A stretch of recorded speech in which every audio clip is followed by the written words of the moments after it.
श्रावण मास महात्म्य में 25वां अध्याय।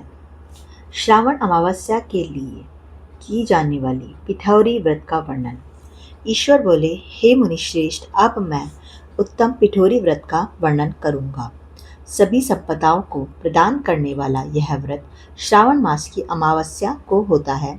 जो यह घर है वह सभी वस्तु मात्र का अधिष्ठान है, इसलिए इसे पीठ कहा गया है और पूजन में वस्तु मात्र के समूह को आर कहते हैं। अतः हे मुनीश्वर, इस व्रत का नाम इसलिए पिठोर है। अब मैं उसकी विधि कहूँगा, सावधान होकर सुनिए। दीवार को ताम्रवर्ण, कृष्णवर्ण अथवा श्वेत वर्ण धातु से पोतना चाहिए। अगर ताम्रवर्ण से पोता गया हो तो पीले रंग से, कृष्ण वर्ण से पोता गया हो तो श्वेत रंग से, और श्वेत वर्ण से पोता गया हो तो कृष्ण वर्ण से चित्र बनाना चाहिए, अथवा श्वेत पीत से, लाल से, काले या हरे वर्ण से चित्र बनाएं। मध्य में पार्वती सहित शिव की मूर्ति अथवा शिवलिंग को बनाकर विस्तीर्ण दीवार पर संसार की अनेक चीजों का चित्र बनाएं। चतुःशाला सहित रसोई घर, देवालय, शयन घर, 7 खजाने, स्त्रियों का अंतःपुर जो महलों तथा अट्टालिकाओं से सुशोभित तथा शाल के वृक्षों से मंडित हो, चूने आदि से दृढ़ता से बंधे पाषाणों तथा ईंटों से सुशोभित हो, और जिसमें विचित्र दरवाजे, छत तथा क्रीड़ा स्थान हो, इन सभी को चित्रित करें। बकरियों, गाय, भैंस, घोड़े, ऊंट, हाथी, चलने वाला रथ, अनेक प्रकार की सवारी गाड़ियाँ, स्त्रियाँ, बच्चे, वृद्ध, जवान, पुरुष, पालकी, झूला और अनेक प्रकार के मंच, इन सब का अंकन करें। स्वर्ण, चांदी, ताम्र, सीसा, लोहा, मिट्टी तथा पीतल के और अन्य प्रकार के विभिन्न रंगों वाला पात्रों को लिखें। शयन संबंधी जितने भी साधन हैं, चारपाई, पलंग, बिस्तर, तकिया आदि, बिल्ली, मैना, अन्य और भी शुभ पक्षी, पुरुषों तथा स्त्रियों के अनेक प्रकार के आभूषण, बिछाने तथा ओढ़ने के जो वस्त्र हैं, यज्ञ के जितने भी पात्र होते हैं, मंथन के लिए 2 स्तंभ व 3 रस्सियाँ, दूध, मक्खन, दही, तकर, छाछ, घी, तेल, तिल, इन सभी को दीवार पर लिखें।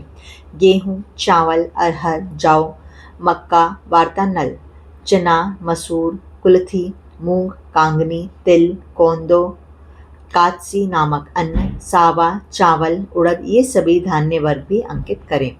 सील, लोड़ा, चूल्हा, झाड़ू, पुरुषों व स्त्रियों के सभी वस्त्र, बांस तथा तृण के बने हुए सूप आदि, ओखली, मूसल, 2 यंत्र, चाकी तथा दरेता, पंखा, चंवर, छत्र, जूता, 2 खड़ाऊ, दासी, दास, नौकर, पौष्यवर, तृण आदि पशुओं का आहार, धनुष, बाण, शतंगी, खड़ग, भाला, बर्छी, ढाल, पाश, अंकुश, गदा, त्रिशूल, भिंदीपाल, तोमर, मुद्रर, फरसा, पट्टिश, भुशुंडी, परिघ, चक्र यंत्र आदि, जल यंत्र, दवात, लेखनी, पुस्तक, सभी प्रकार के फल, छुरी, कैंची, अनेक प्रकार के पुष्प, बेलपत्र, तुलसी दल, मशाल, दीपक तथा दीवट आदि अनेक साधन, अनेक विध खाने योग्य शाक तथा पकवानों के जितने भी प्रकार हैं, उन सभी को लिखना है।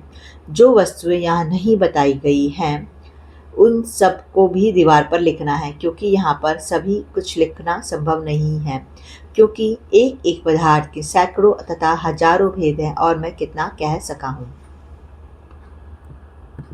16 उपचारों से इन सभी का पूजन होना चाहिए। पूजन में अनेक प्रकार के गंध, द्रव्य, पुष्प, धूप तथा चंदन अर्पित करें। ब्राह्मणों, बालकों तथा सौभाग्यवती स्त्रियों को भोजन कराएं। उसके बाद पार्वती सहित शिव से प्रार्थना करें, मेरा व्रत संपूर्ण हो। हे सांब, हे शिव, हे दयासागर, हे गिरीश, हे चंद्रशेखर, इस व्रत से प्रसन्न होकर आप हमारे मनोरथ पूर्ण करें। 5 वर्ष तक व्रत करके बाद में उद्यापन कर देना चाहिए। इसमें घृत तथा बिल्व पत्रों से शिव मंत्र के द्वारा होम होता है। एक दिन अधिवासन करके सर्वप्रथम ग्रह होम करना चाहिए। आहुति की संख्या 1008 अथवा 108 होनी चाहिए। हे वत्स, उसके बाद आचार्य की पूजा करें और भूयसी दक्षिणा दें। इसके बाद व्यक्ति इष्ट बंधुजनों तथा कुटुंब के साथ स्वयं भोजन करे। ऐसा विधान किए जाने पर मनुष्य सभी कामनाओं को प्राप्त कर लेता है। इस लोक में जो जो वस्तुएं उसे परम अभिष्ट होती है उन सभी को वह पा लेता है। हे वत्स, मैंने आपसे इस उत्तम पिठोरी व्रत का वर्णन कर दिया। इस व्रत के समान सभी मनोरथों तथा समृद्धि को प्रदान करने वाला और शिवजी की प्रसन्नता करने वाला ना कोई व्रत हुआ है और ना तो होगा। मनुष्य इस व्रत में दीवार पर जो जो वस्तु बनाता है उसको निश्चित रूप से पा लेता है।